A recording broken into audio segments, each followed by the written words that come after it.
that agriculture has changed our aggressiveness from the point of view of evolution? Yes.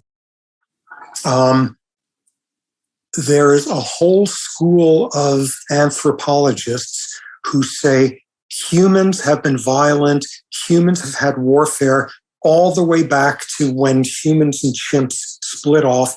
It's 5 million, 6 million years old, and that is like in our genes, that's in our DNA. When you look at things closely, warfare was not invented until humans invented agriculture. What agriculture does, it's a much more efficient way of creating food than hunter-gathering. You can get surplus. You can get more surplus than you need. And as soon as you have surplus, you've got unequal division of surplus. You have class. You've got hierarchy. Hunter-gatherers do not go to war against other hunter-gatherers because everybody has a valley and everybody has the same plants and everybody has the same animals and all of that. And as soon as you invent material culture with agriculture, suddenly there's haves and have-nots. And suddenly you want their territory and you want their surplus. And suddenly you have hierarchy and you have kings and leaders and such suppressing those below. When you look at the archaeological and the paleontological evidence, there's plenty of evidence of one person killing another person. I think the oldest evidence now for that is 20,000 years ago or so. But it's not until agriculture that people began to organize themselves into armies that would go against each other. You know, it's obviously a silly way to state it, but I think inventing agriculture was the worst mistake humans ever made. It was a terrible mistake. It was you invent famines, you invent droughts, you invent warfare, you invent all of that. As soon as agriculture was invented, humans started getting shorter and living shorter all the way for these thousands of years until around the 19th century. That's how bad agriculture was this terrible, stupid invention because, among other things, it invented warfare. So, yeah, it's absolutely right. This is a fairly recent human invention. Modern humans spent 90% of their history without warfare. The original title of this session was Everything You Know Is Wrong, and I'm going to present evidence that this particular part of our common understanding is wrong. That in fact, our ancestors were far more violent than we are, that violence has been in decline for long stretches of time, and that today we are probably living in the most peaceful time in our species' existence. Знаете ли вы Стивена Пинкера? Это американский I don't know if you know Steven Pinker. He's an American scientist who specializes in the field of experimental psychology. He published a book called The Best in Us, where he proves that we have become kinder, better, and more empathetic. Would you challenge his opinion or accept it? Сегодня с ним поспорить, или вы согласны? He is a brilliant man. I know him a little bit. He is a very good speaker and writer. So it is hard to take him on. But he is one of the strongest believers in the notion that humans have had warfare for 5 million years. And he reports the literature. He picks this study, picks that study, instead of looking at the whole literature and such. His whole argument has been humans have been miserable and horrible and violent for 5 million years until the Enlightenment and Western civilization. What I think instead is human hunter-gatherers for 5 million years had no warfare, and it wasn't until agriculture, and then something happened in the Enlightenment. So we differ with that. The question is what happened in the Enlightenment. And his view is controversial because it's saying, oh, thank God, if this is a more peaceful planet now than it was 500 years ago, it's because of white Christian culture and the Enlightenment, which ignores a lot of the planet. Also, when he argues that the world since the Second World War has become more peaceful, and he argues that very strongly, what he is arguing is Europe and white people have become more peaceful. And what the US and the Soviet Union figured out how to do is have somebody else fight their wars. There was one period when I was spending time in Africa where Ethiopia and Somalia were at war with each other. And Somalia was Marxist and getting Soviet weapons, and Ethiopia was getting American weapons. And then there was a coup and governments were overthrown, and suddenly it was Ethiopia that was Marxist getting Soviet weapons, and Somalia that was the best friend of the United States getting them. So one reason why Europe has become more peaceful is we figured out how to have other people fight our wars for it, which is a pretty recent invention. Where I think he is right is the average person has become more peaceful, in the sense that in the United States, 200 years ago, the average person would have said slavery is okay. It is okay for 6-year-old children to work in factories and be worked to death. It is okay if somebody wants to beat their horse to death because the horse is pulling their carriage slowly. And something has changed so that now 99% of people think that is terrible. Individual levels of empathy and kindness and things like that have absolutely gotten better over these last 200 years. And you look at some of the things that were invented, the United Nations, the Geneva Convention, the Red Cross, the Doctors Without Borders, all of these were invented in the last half century or so. So things have gotten better in that regard.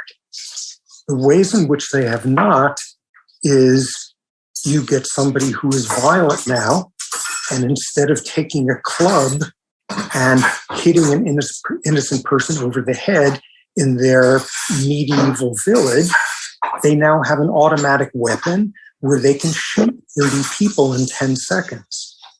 Or instead of having your army invade the neighbors with your cavalry, you now release poison gas on them, as the Iran-Iraqi war. So I think the Pinker is right that the average person has become more peaceful and more empathic.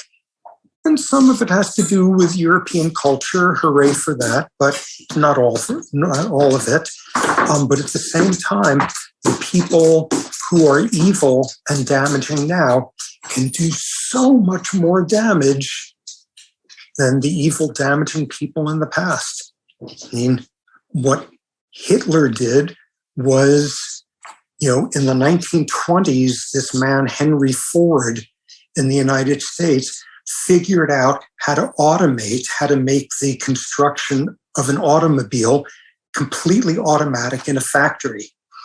And just, you could produce 40 of them a day, and a person working there was like a cog in a machine, just doing their thing over and over. Every 10 seconds, they had to turn a bolt on the next one. And what Hitler did was turn killing humans into a factory operation also. That was very 20th century. And that is what the worst of us can do now.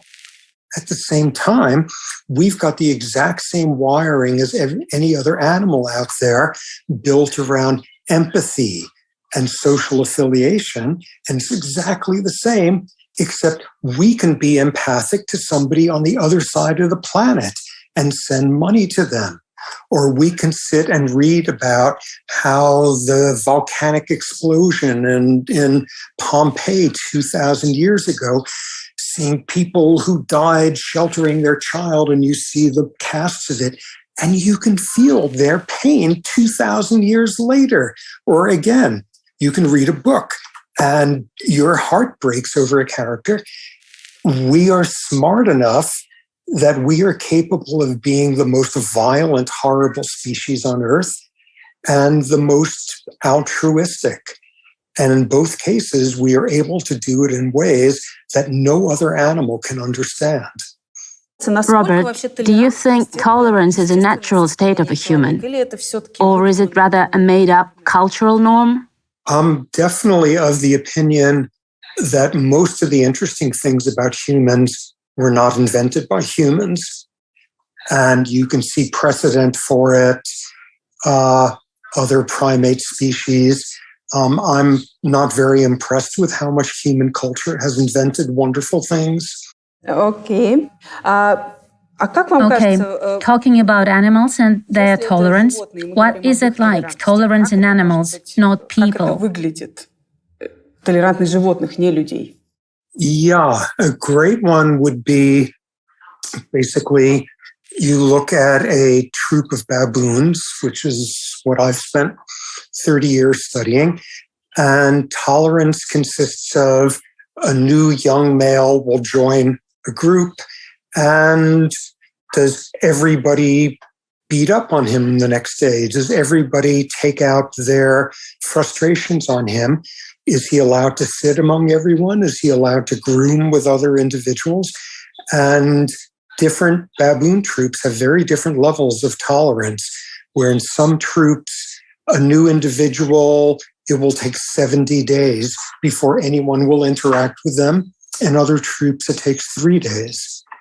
So not just humans who can show tolerance, but also tremendous variation from one group of humans or baboons to another.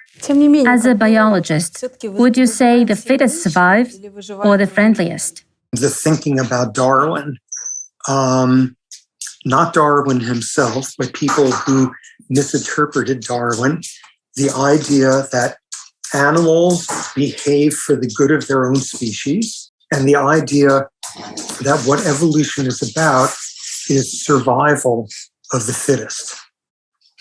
And in the 1960s, what swept through was a recognition, both from animal behavior and from genetics, animals don't behave for the good of the species. They behave to leave copies of their own genes in the next generation, or genes of their close relatives to do the same. And it's not survival. From the standpoint of evolution, you can live to be 500 years old, and if you don't pass on the copies of your genes, you are invisible to evolution. So it's passing on copies of genes, and it's doing it for the good of you and individuals who share your genes, and it's reproduction rather than mere survival. So as soon as people sort of figured that out, it brought in this era that thus everything about evolution is about aggression and competition and winning and being high-ranking and leaving more copies of your genes. And that was the next mistake that dominated the field for the next 30 years. And what we know by now is there are as many evolutionary models to start cooperation as there is to start aggression. When you look at various species, when you look at bonobo chimpanzees, and you look at the genetics of which males are passing on their genes, it's not the most aggressive ones. It's the ones who the females like and go and mate with them. This whole revolution that evolution is not about competition and aggression. It's about competition and aggression in some settings and cooperation and altruism in other settings. Interestingly, the first person who sort of thought through this was Prince Peter Kropotkin in 1906. He was 60 years ahead of the whole literature in a book that he published saying evolution is driven by cooperation, not by violence. And he was some crazy Bolshevik. Let's pay no attention to him. And he was 60 years ahead of every other evolutionary biologist. What we now know is sometimes cooperation helps, sometimes aggression helps. And the best thing you want to be is very smart at knowing when to do this and when to do that and not confuse the two. Do you think in the future there is a possibility of a war with a different species, say with robots? No, I think humans will always be much too busy having wars with each other. I think we can count on that with, unfortunately, a lot of confidence. Thank you so much, Robert.